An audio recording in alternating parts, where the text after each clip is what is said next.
So probably the key word is to go slowly. The biggest thing I've seen, the biggest thing that we actually here at the DVCC try to counteract is everyone's desire to push themselves too hard or do too much too soon. So the overarching theme and the way we try to bring every single person in to the DVCC is slowly as possible, essentially, because we realise, or I think everyone realises, that fitness, it's a long game. So you want to be able to be exercising for as long as you can at the end of the day, because it keeps you strong, keeps you more supple, keeps you more active. And so what you don't want to do is to injure yourself in the process of trying to get fit, because that will set you back even further. So we actually have a special type of session. We insist every single person coming in on a 6-week mini membership trial has to do at least one. It's called a fundamental session, where we're just basically going through what you'd consider the fundamentals of exercise. So how to protect your back, how to protect your knee, the key areas, how to protect your shoulder, how to do certain movements that are very common in fitness that are actually very common to lead to injury. So we created that fundamental session.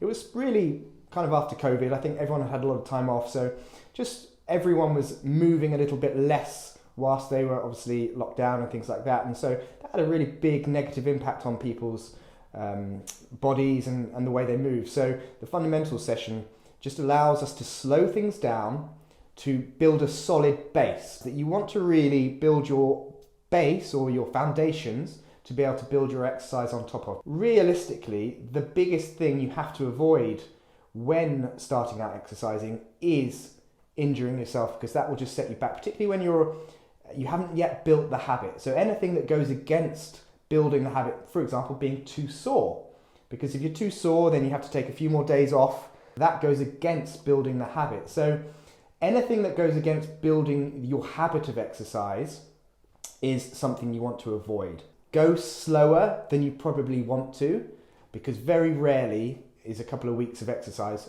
all that people want to do. Most of us realise that we need to use it as a habit, and so go slow and build the habit.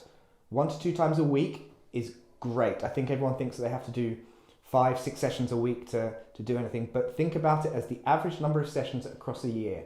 1 to 2 sessions on average across a year will have far greater impact on someone than 4 to 5 sessions a week for a month.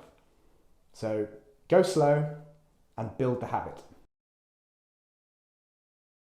You absolutely can. It really depends on what your exercise history is as to whether you're going to be able to build more muscle than you've ever had before. So for example, for myself, luckily enough, I was involved in professional rugby, so I've always been lifting weights and trying to build muscle my whole life.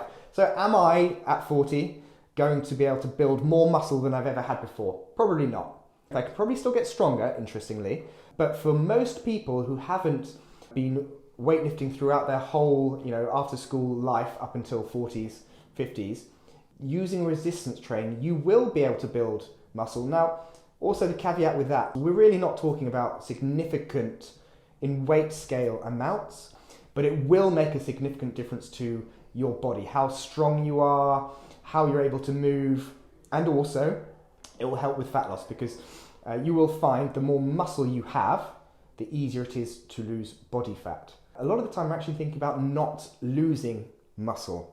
That's one of the key things for everyone as we all mature, is to try and minimize the amount of muscle lost.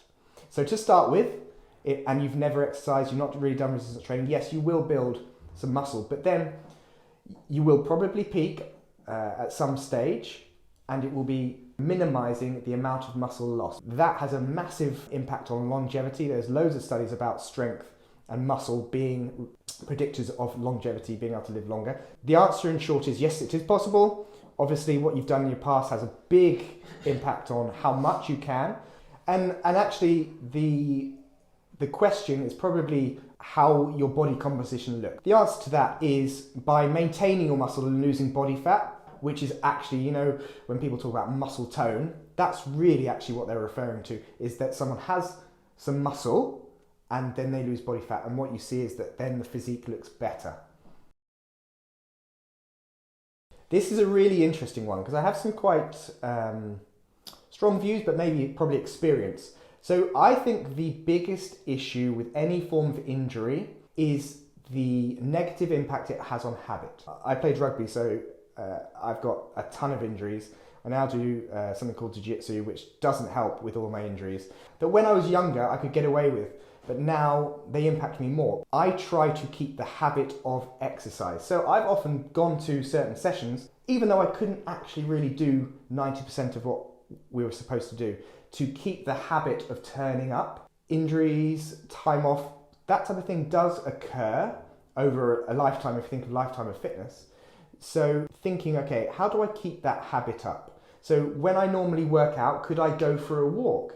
Could I still do something in that time period so that I don't let something else encroach on that time? That makes it even harder to get back into. The more you can maintain the habit, the easier it will be when you are able to do something. It's the habit that makes the biggest impact when you come back. With an injury, it's very easy to get into a little bit of a negative spiral. It might not be at the same intensity, that's fine, because again, we're looking at a long game.